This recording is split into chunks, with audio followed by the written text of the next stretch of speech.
আসেন আসেন, আমার সাথে আসেন। আপনি মনে হয় ঠিক মতো জানেন না। চুপ কর নাস্তিক।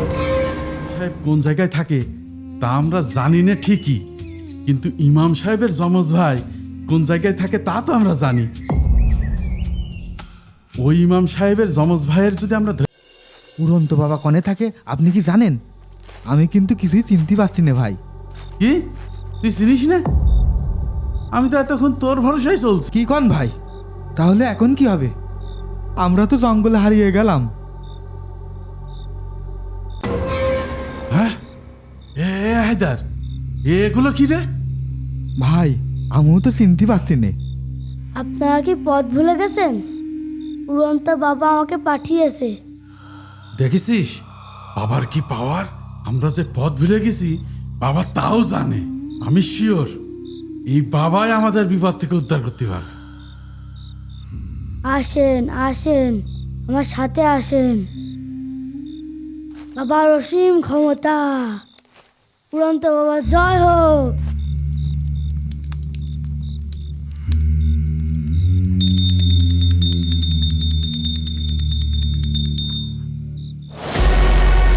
জয় উড়ন্ত বাবা। হা হা হা হা। বাবা, বাবা, আমরা খুব বিপদে। থাক, বলা লাগবে না। তোরা কি জন্য এসেছিস তা আমি জানি, কিন্তু সেই কাজ আমি করতে পারবো না। কি বলছেন বাবা? আপনি তো সব পারেন, তাহলে আমাদের কাজ করতে পারবেন না কেন? বাবা, আমরা কি জন্য এসেছি আপনি মনে হয় ঠিক মতো জানেন না। চুপ কর নাস্তিক। আমি জানি তোরা কি কাজে এসেছিস। তোরা মসজিদ ভাঙতে চাস, তাই তো? মসজিদ হলো আল্লাহর ঘর। এই আল্লাহ আমাকে এত শক্তি দিয়েছে। এই আল্লাহর ঘর ভাঙার জন্য আমি কোনো সহযোগিতা করতে পারবো না। এই জন্য তোদেরকে ভালোই ভালোই বলছি, এইখান থেকে চলে যা। এখনো দাঁড়িয়ে আছিস কেন? যা।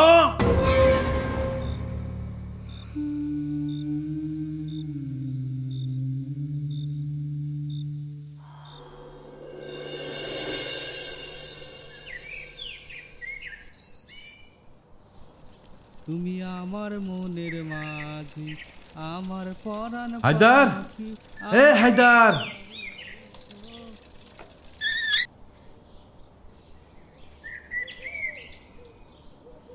মনে হচ্ছে কেউ আমার ডাক দিচ্ছে, কিন্তু আশেপাশে তো কারোরই দেখতে পাচ্ছি না। হায়দার, এ হায়দার, এই দেখ আমি এইদিকে। ও আচ্ছা ভাই, আপনি দাঁড়ান, আমি আসছি।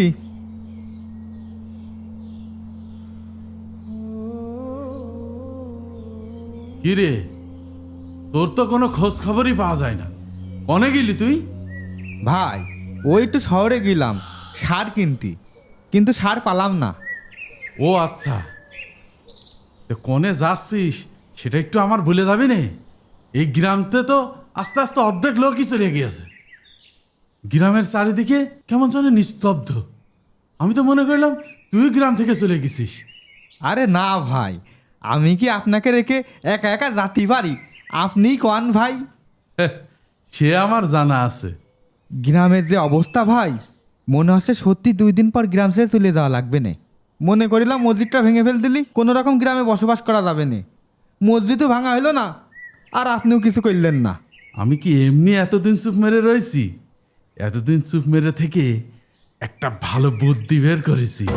কি ভাই, কি বুদ্ধি বের করলেন আবার? তাহলে শোন, আমাদের ইমাম সাহেব কোন জায়গায় থাকে তা আমরা জানি না ঠিকই, কিন্তু ইমাম সাহেবের যমজ ভাই কোন জায়গায় থাকে তা তো আমরা জানি। ওই ইমাম সাহেবের যমজ ভাইয়ের যদি আমরা ধরে নিয়ে আসি, তারপর আশেপাশের গ্রামে সব জায়গায় মাইকিং করে দেবো ইমাম সাহেবের ভাইকে সবার সামনে ফাঁসি দেওয়া হবে। এই কথা যদি ইমাম সাহেবের কানে পৌঁছিয়ে যায়, সে তো তার ভাইকে চোখের সামনে মূর্তি দেবে না, ঠিকই বাঁচাতে চলে আসবে। আর তখনই আমরা ইমাম সাহেবকে টুক করে ধরে ফেলবো। কেমন হবে বল দিনি? ভাই আপনি ইমাম সাহেবের ধরে কি করবেন? ইমাম সাহেবের ধরলেই তো আর এই ঝামেলা শেষ হবে না নে। আরে গাধা, সেই 10 লাখ টাকাই তো ইমাম সাহেবের। হ্যাঁ, না মানে 10 লক্ষ টাকা মানে? আরে না, 10 লক্ষ টাকা না। তুই কি উল্টাপাল্টা শুনছিস? কানে ডাক্তার দেখা।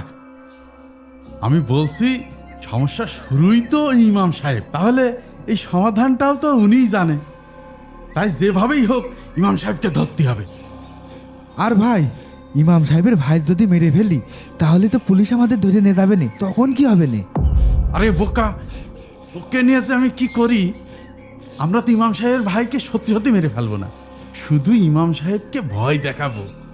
ও আচ্ছা, তাহলে ঠিক আছে। তা ভাই ইমাম সাহেবের ভাই কখন ধরতে যাবেন?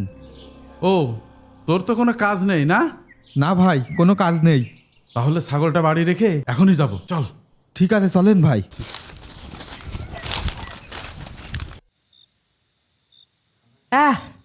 কি যে গরম পড়েছে, এই গরম সহ্য করার মতন নেই, তার উপর আবার লোডশেডিং। এ হায়দার, একদম শব্দ করিস নে, পিছে পিছে আয়।